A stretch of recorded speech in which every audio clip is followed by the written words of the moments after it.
All right, ladies and gentlemen, welcome back to Raiders Daily. My name is Jackson. I post daily Raiders content, so hit that like button, hit that subscribe button.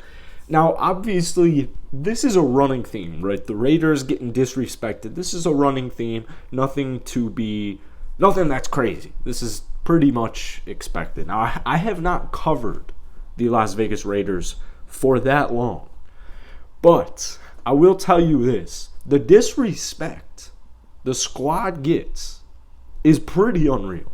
So I was chilling on the couch today, and I was looking up Raiders videos, trying to watch some more Raiders videos, and I came across like two videos. It was like whatever the hell Max Kellerman's trying to do with the two other people or three other people, whatever. I saw Skip and Shannon. I usually like Undisputed, and it was like Max Kellerman and Shannon Sharpe were both just completely negating the talent that the Las Vegas Raiders have. And if you guys have been watching this channel for a while, you know I'm a Packers fan. I'm a diehard Packers fan, born in the Favre era, as I used to call it. And I'm not that accustomed to Raiders culture. And so seeing all of this disrespect, it gets my brain going, because I'll listen to these analysis talk about the Las Vegas Raiders. Now I hear Shannon Sharpe, who's OG football player, talk about how the Raiders will be the worst team in the division. Now, I'm trying to hear the rationale, and it's just none of it is like even anything that I'm ever thinking about if I'm thinking Raiders holes. Like, at no point today, at least, when I was watching like the last 2 weeks worth of big time media names like ESPN, FS1, what have you, talking about the Las Vegas Raiders, I have not heard anybody talk about the offensive line. Like, if you ask me, where's the Raiders' weakness lie, I would go offensive line. 28th in the league last season. It hasn't looked spectacular in preseason. Take it with a grain of salt. It's preseason. They didn't make any crazy moves out there. You're kind of relying on new schemes, new coaching, player development, player progression. You did bring in some nice guys like Dylan Parham, but for the most part, I would view the Raiders' offensive line as the weakest link on the team. I'll hear like was the part that gets me is it seems like contradictory or hypocritical. I don't know which word I'm quite looking for, but I know Shannon Sharpe specifically was talking about how the Raiders will have a top 5 offense in the league, and I really don't know how bad your team could possibly be. This might be like a fun Madden experiment one day. Is if you have a top 5 offense, really, what's the worst record you could possibly have? Because you have a top 5 offense. So you're going to win shootouts. You're going to score a lot of points. It means your defense is completely sorry. Completely sorry. If you're not making the playoffs, you're the worst in the AFC West. I know the AFC West is good. I know it's the best division in football. Patrick Mahomes, worst statistical year in pretty much every category last year. You have Russell Wilson. Oh, no. The Chargers are cool, but, like, Raiders still own them. So, like, I don't understand.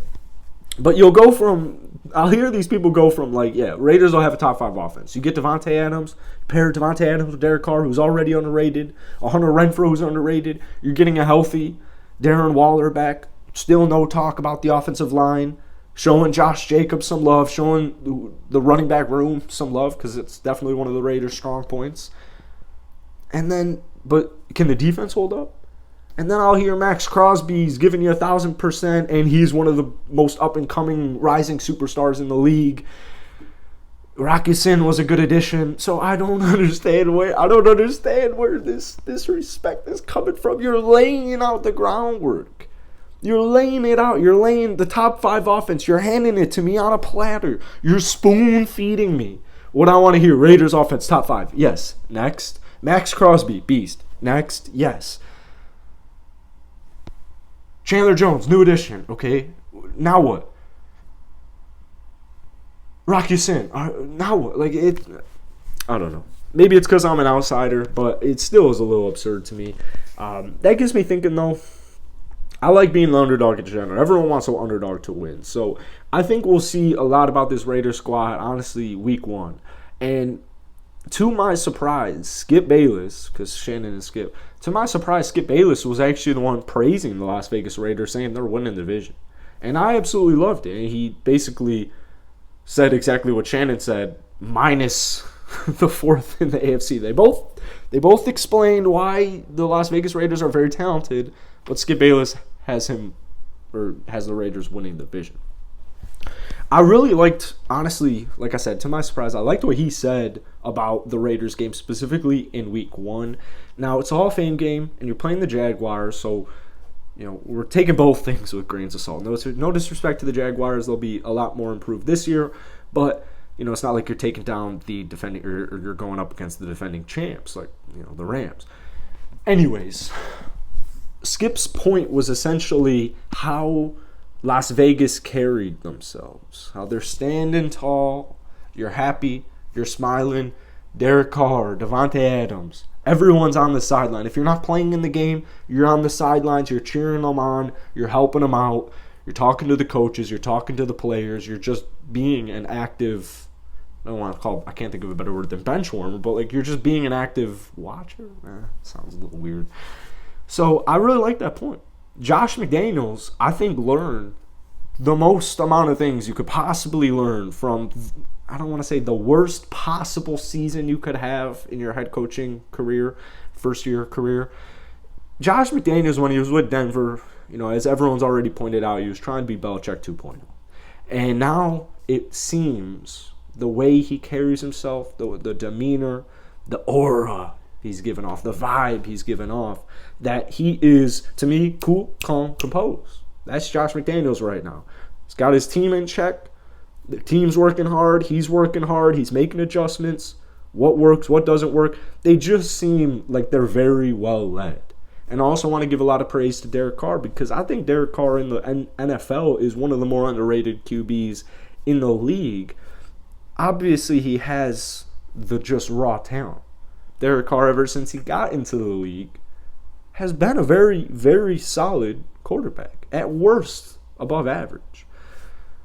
But Derek Carr, to me, is who I would want if I was like a wide receiver. For some reason, in some alternate universe, I make the NFL and I'm playing for the Raiders offense. Derek Carr is a perfect leader. He's a perfect quarterback. He's a perfect leader for your team. There's a lot of new faces in here. There's a lot of the same faces. You have new coaches. If your QB is buying into the system, if your QB is buying into McDaniels, the new offense, the new scheme, the new personnel, the new coaches, everything, it rubs off and it spreads to the rest of the team.